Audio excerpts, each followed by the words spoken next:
welcome to the World's Worst Web. My name is Andy Cunningham. My name is Andy Shannon. And we have a guest today. My name is Xander. It's nice to have you. So, in case you haven't been up with the times in recent political events, women's health has been a big issue on the ballots recently. In fact, it's been a big issue throughout a lot of time, actually. Yeah, so in light of that, we decided to have a real, actual, in-person man come in and answer some questions about women's health. I know, right? Yeah. They're so rare. It's like women almost. Or almost just as rare, okay? I'm so sorry. Oh my god, it's like a unicorn. But anyway, so we decided to have him come in because most men who end up voting on these situations tend to be uneducated, and we just want to get a general, idea for where most guys may be at. Also, it depends on the cultures as well, because a lot of people from different cultures may hate the idea of women's rights and may even brush off some issues women may have, such as pain and much other things that we will dive in deeper here in a moment. America. But anyways, so start off, I have some pretty simple ones. At least I'd like to believe that they're simple. And the first one is, what is a period for? So what's the biological function? Isn't it like shedding a layer of the uterus? Yeah, it's the body preparing for a pregnancy when there is no pregnancy. Yes, in fact, it is a very painful process that many people tend to brush off almost. And in many cases, females may think it's another underlying issue, and then they may go to the infirmary about it, just for it to be a very bad period cramp. And thousands of dollars down the drain. And our second one is on a similar playing field of how long does ovulation typically last? That I do not know that one. So ovulation typically lasts for 24 hours because a woman's biological cycle, I believe, lasts for a month, and that is one very small portion of it. The menstrual period takes up a decent chunk, like I said. It's generally a week. But ovulation is when women tend to be most fertile. So, number 3 is, where is a typical period on the pain scale? I'm gonna go probably like an 8. Yeah, actually, you're dead on. I 5 am? to 8. Sweet. Yeah, and for a lot That's of a women terrible too, thing to say, I'm like, pretty be sure proud of. there might be a condition that makes their period pain worse. Oh wow.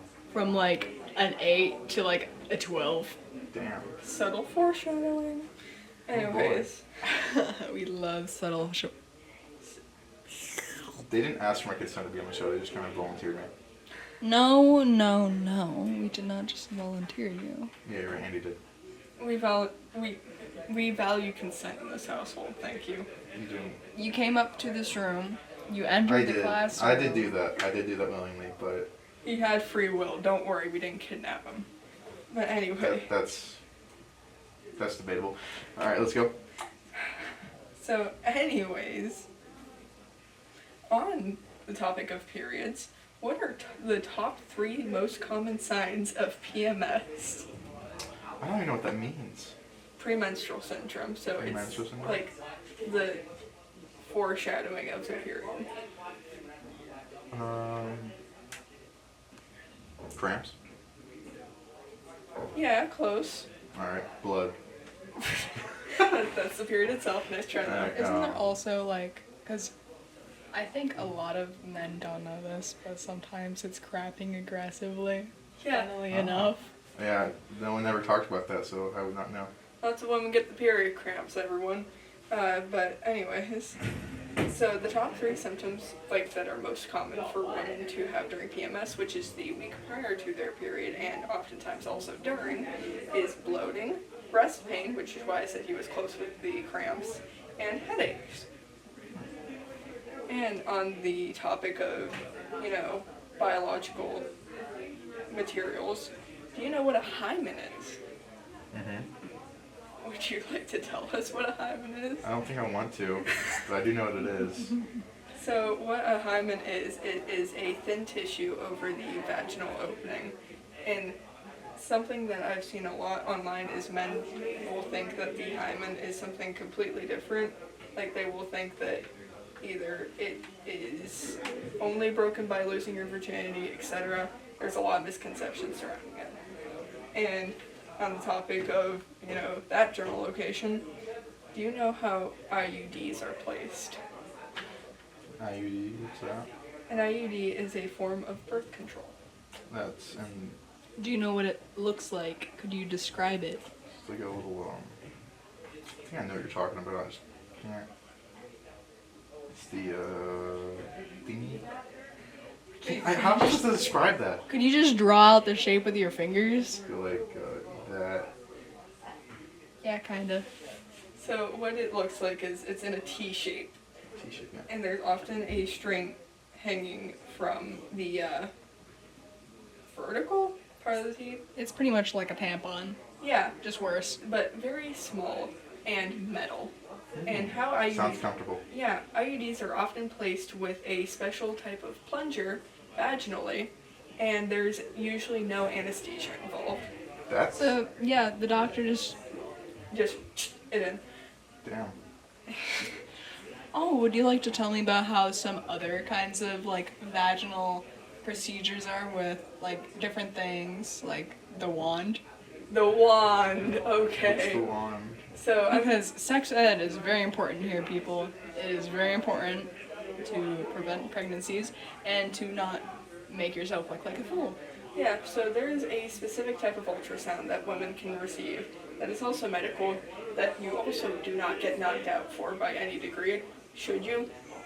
I think that should go to the person because it's not necessarily painful, but it is very awkward because what it is, it's an ultrasound that goes inside your body, and it's what it sounds like. It is a wand that is used for ultrasounds that is lubed up and stuck inside your vaginal canal. Once again, probably should at least, give me some painkillers for that one, but they don't. And while we're on the topic of reproduction, how much do women typically bleed during a period? I heard this from a long time ago. Can't remember where I heard it, but it was a lot. Yeah, it's a lot. It's like I know it sounds stupid, but I get this one wrong, but like 2 liters. A little off. A little off. All right. 2 ounces. 2 ounces. That was I it. mean, it's still valid. Liters are still. Liters I are mean, big. it also depends on how heavily they bleed, too. Yeah, because people with certain medical conditions will bleed distinctly more than your average other. Yeah, 2 liters is definitely a lot more than 2 ounces. Yeah. So on that topic, when is the threshold that someone should take Plan B? Within 72 hours. Actually, yes, dead on the money, and I I'm know. surprised you got that one because not many people know that. I do. Yeah, a lot of men I hear, they'll be like, oh, I'll just get Plan B tomorrow. And a lot of women don't know about the 72-hour mark, which you should actually be able to go and get Plan B pretty much as soon. As soon as possible for Yeah. it to be maximally effective, yes. But I felt like that kind of was common sense, though, because, it's an emergency contraceptive. You take it like it's an emergency. You'd be Because it is. surprised. Yeah, people are dumb. Yeah, people are dumb. Yeah, that's why we exist. Yeah, that's Yeah. how we were born. Yeah, yeah. But speaking of, that, do you know how much women spend on pads annually? Annually, that's probably gonna be a big number. Yeah.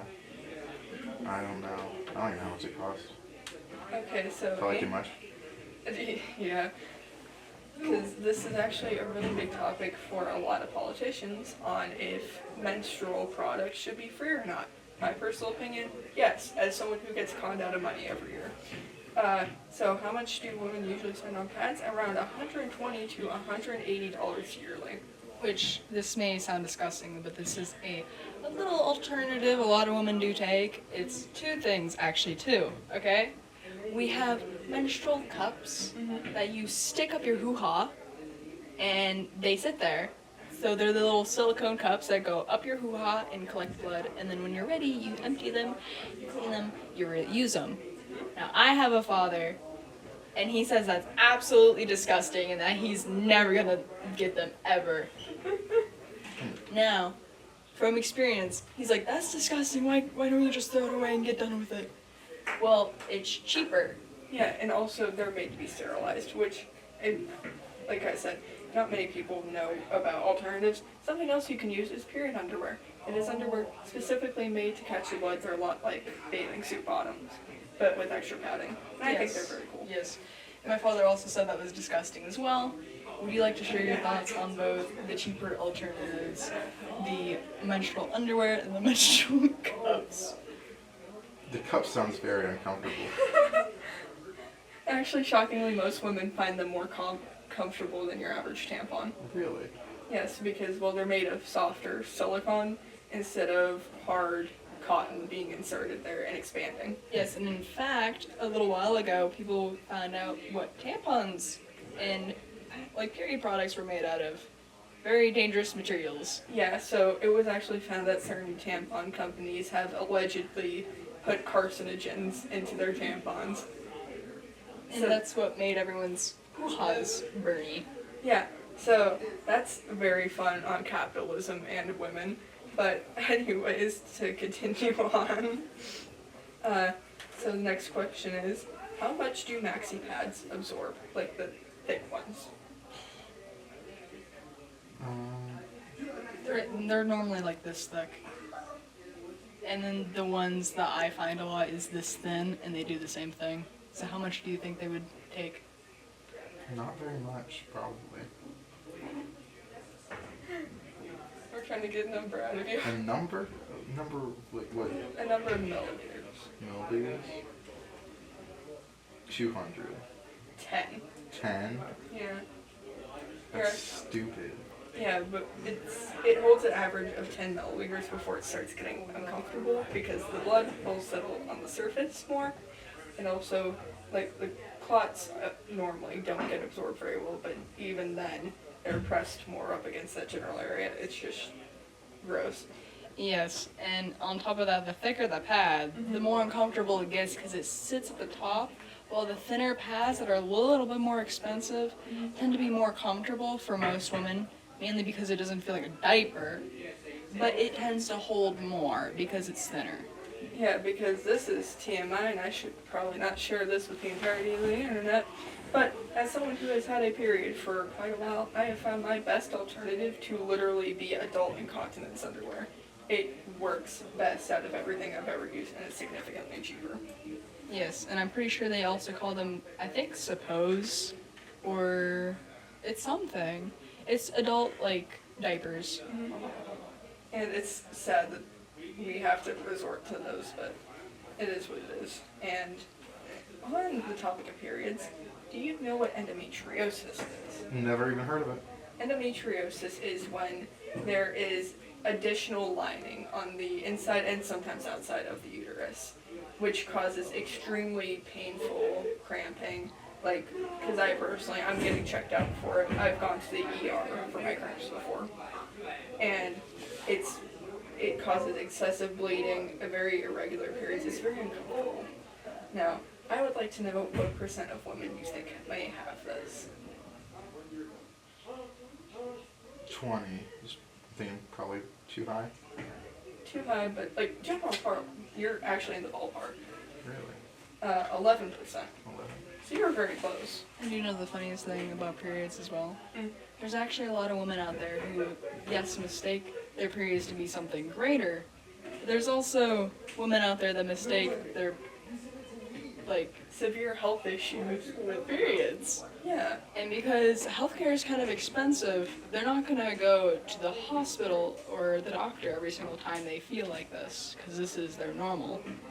Yeah, and we feel like this one may be kind of a given because you've probably seen it in drugstores before. So, you know what Pamprin is. This is just a freebie, in our opinion. I've never even heard of that. Pamp- So Pamprin, Midol, stuff like that. Like, those are two separate things. Like, they're the same thing. They're two separate brands. What are they? They are menstrual relief pills that are made specifically for menstruation because not only do they help cover, the pain, but they help with the bloating and the gas and the, horrid bowel movements that come along with it. Yes. Now, what do you think caffeine does? Makes it worse, I assume. That's Nope. what a lot of guys think. Does it make it better? It's actually one of the key ingredients in Midol because it reduces bloating. There is about 5 milligrams of caffeine, roughly. I can't remember exactly, but it's roughly around 5 milligrams of caffeine per pill. So direct, like, large consumption of caffeine, say like an energy drink or something, would never advise on your period, but small doses clearly have been proven to help. So, on that note, because we were still talking about, uterus, do you know what connects the ovaries to the uterus? I don't know what it's called. Those are called the fallopian tubes. Oh, yeah, that. Yeah, those are what carry the eggs to the uterus, and that's what makes our uterus think, oh, we're pregnant. We're not. Our And bodies are liars, and we both know this. unfortunately, yes, because also there is a big thing where women will want to get their tubes tied. Would you like to know the main reason why men and women get denied? Too young? It's due to their age, which is kind of ridiculous to me because my mother wanted to get her tubes tied a little bit earlier on, but she was denied for it. And eventually she did get them tied up, obviously, because I am the second and youngest child. And this is our last question, actually. Do you know what PCOS is? No, I do not. So that is polycystic ovary syndrome, which is, cysts on the ovaries. And just a general ballpark of how many women do you think have this? So an actual number, not a percentage. Some number? If you're asking for a number, it's gonna be like not like a whole lot, right? Depends on what your scope for a whole lot is. 8 billion is a whole lot, but that's like more than there are number of women. It's in the millions category, I'll give you that. Millions. Okay. 400 million? Actually, only 5 to 6 million. Wow. But I think that is speaking on a national level, so I have no idea about, Japan or whatever. There may be more, there may be less, we have no idea. But as far as today's episode goes, that would sum it up. So it was nice to have him. Thank you for showing up and tolerating us doing this to you. So, I'm Andy Cunningham, I'm Andy Shannon. and this is our corner of the World's Worst Web.